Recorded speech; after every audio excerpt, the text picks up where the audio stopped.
الحمدللہ رب العالمین الصلاۃ والسلام علی رسولہ الکریم اما بعد۔ آسان قرآنی عربی کا کورس چل رہا ہے جس میں ہم عربی گرامر کو اس انداز میں سیکھتے ہیں کہ ہمارے لیے قرآن مجید کا سمجھنا آسان ہو جائے۔ اس کورس کی آج ہماری کلاس نمبر 8 ہے، اور آج کی کلاس میں ہم ایسے مختلف الفاظ سیکھیں گے جو کہ قرآن مجید میں کئی مرتبہ استعمال ہوئے ہیں، یعنی الفاظ تو تھوڑے ہیں لیکن قرآن مجید میں بار بار استعمال ہوتے ہیں۔ اگر ہم ان الفاظ کو سیکھ لیں تو ہمارے لیے قرآن مجید کا ترجمہ کرنا آسان ہو جاتا ہے، کیونکہ یہ الفاظ ایسے ہیں جو کہ قرآن مجید میں بار بار آتے ہیں۔ اگر ہمیں ان کا ترجمہ معلوم ہوگا تو ہم قرآن مجید کا یا جس آیت میں یہ الفاظ آئے ہیں اس آیت کا ترجمہ آسانی سے کر سکتے ہیں۔ اگر آپ کو اس چیز میں مشکل ہوتی ہے اور آپ بھی اس چیز میں پریشانی محسوس کرتے ہیں کہ مذکر مؤنث کے ترجمے میں کیسے فرق کیا جاتا ہے، یہ کیسے معلوم ہوتا ہے کہ یہاں پر واحد کا ترجمہ کریں گے یا جمع کا، تو آپ ایسا کریں، ڈسکرپشن میں لنک موجود ہے ضمائر والی کلاس کا، آپ جائیں اور وہ ضمائر والی کلاس دیکھیں جو کہ ہماری پہلی کلاس ہے، کیونکہ ہم نے پہلی کلاس میں ہی ایسی چیزوں کو کور کیا ہے جن کی وجہ سے لوگوں کو ترجمہ کرتے ہوئے بہت پریشانی ہوتی ہے اور مشکل پیش آتی ہے۔ تو چلیں کمپیوٹر اسکرین پہ اور آج کا سبق سٹارٹ کرتے ہیں۔ آج کی کلاس میں ہم صرف 12 الفاظ پڑھیں گے، اور یہ جو الفاظ ہے قرآن مجید میں 1230 مرتبہ استعمال ہوئے ہیں۔ یہ الفاظ ہیں جو کہ آج کی کلاس میں ہم پڑھیں گے: قبل، بعد، عند، حول، مع، بین۔ قبل کا مطلب ہے پہلے، بعد کا مطلب ہے بعد میں، اردو میں بھی یہی لفظ استعمال ہوتا ہے بعد، اور عربی میں بھی یہی لفظ ہے بعد۔ عند کا معنی ہوتا ہے پاس، حول کا معنی ہوتا ہے آس پاس، ارد گرد، مع کا ترجمہ ہوتا ہے ساتھ۔ یہ لفظ قرآن مجید میں بہت زیادہ استعمال ہوتا ہے، اور بینہ کا ترجمہ ہوتا ہے درمیان۔ اور دوسرے جو 6 الفاظ پڑھیں گے وہ یہ ہے: امامہ، خلفہ، فوقہ، تحت، یمین، شمال۔ ان کو ہم جہات ستہ بھی کہتے ہیں، یعنی جہت۔ امامہ کا معنی ہوتا ہے آگے، خلفہ کا معنی ہوتا ہے پیچھے، فوقہ اوپر، تحت نیچے، یمین دائیں، اور شمال بائیں۔ یہ 12 الفاظ ہیں جو کہ ہم آج کے سبق میں پڑھیں گے۔ ابھی ہم ان کا ترجمہ اور ان کی مثالیں دیکھتے ہیں۔ قبل، اس کا ترجمہ ہوتا ہے پہلے۔ اس کی مثال دیکھیں: وما انزل من قبلک، وما انزل، اور جو نازل کیا گیا، من قبلک، آپ سے پہلے۔ پہلے کا ترجمہ جو ہے وہ اس لفظ قبل کی وجہ سے ہے، اور آپ کا ترجمہ اس کاف ضمیر کی وجہ سے ہے۔ جنہوں نے ضمائر کی کلاس دیکھی ہے وہ سمجھ چکے ہوں گے۔ قبلک، آپ سے پہلے۔ بعد، اس کا ترجمہ ہوتا ہے بعد میں۔ اس کی مثال ہے: ثم عفونا عنکم من بعد ذلک، ثم عفونا، پھر ہم نے درگزر کر دیا، عنکم، تم سے، من بعد ذلک، اس کے بعد۔ بعد کا ترجمہ جو ہے وہ اس لفظ بعد کی وجہ سے ہے۔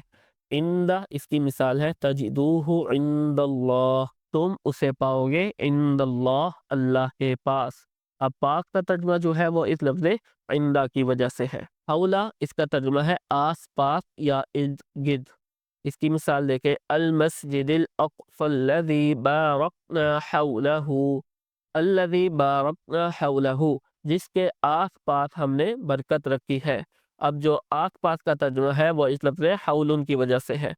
مع، اس کا ترجمہ ہوتا ہے ساتھ۔ اس کی مثال ہوگی: ان اللہ مع الصابرین، بے شک اللہ تعالیٰ صبر کرنے والوں کے ساتھ ہے۔ ساتھ کا ترجمہ اس لفظ مع کی وجہ سے ہے۔ بینہ، اس کا ترجمہ ہوتا ہے درمیان۔ اس کی مثال ہوگی: فاحکم بین الناس بالحق، فاحکم، فیصلہ کریں، بین الناس، لوگوں کے درمیان، بالحق کی، حق کے ساتھ۔ بینہ کا ترجمہ ہوگا درمیان۔ امامہ، وکل شیء احصیناہ فی امام مبین۔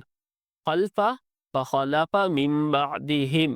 فوقہ، اس کا ترجمہ ہوتا ہے اوپر، ورفعنا فوقہم الطور، اور ہم نے بلند کیا ان کے اوپر طور کو۔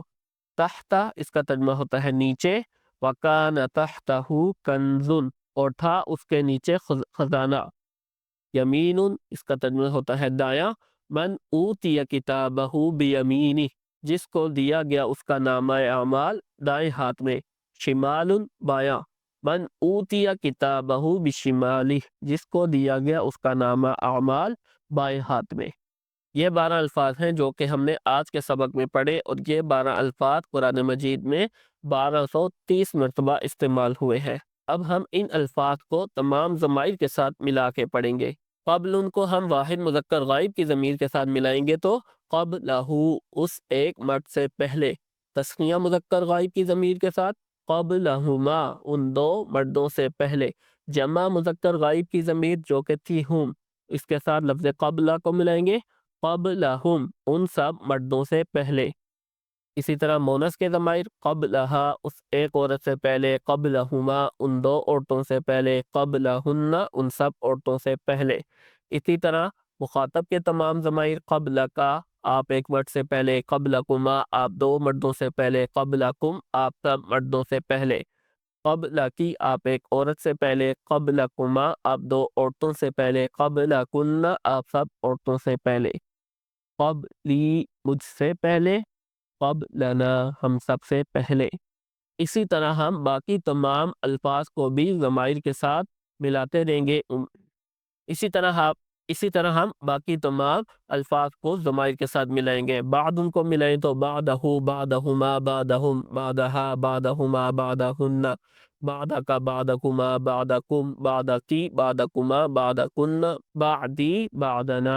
اسی طرح اگر ہم لفظ یمین کو ملائیں، یمینہ، یمینہما، یمینہم، اس طرح آپ نے اس کی پریکٹس کر لینی ہے۔ ان 12 کے 12 الفاظ کو آپ نے تمام ضمائر کے ساتھ ملا کر پڑھنا ہے، اور ساتھ میں اس کا ترجمہ بھی پڑھنا ہے، تاکہ آپ کو یہ چیز سمجھ میں آ جائے کہ واحد کا ترجمہ کہاں پر ہوتا ہے، تثنیہ کا ترجمہ کہاں پر ہوتا ہے، جمع کا ترجمہ کہاں پر ہوتا ہے، مذکر مؤنث کے ترجمے کا بھی فرق آپ کو معلوم ہو جائے گا اس طریقے سے انشاءاللہ تعالی۔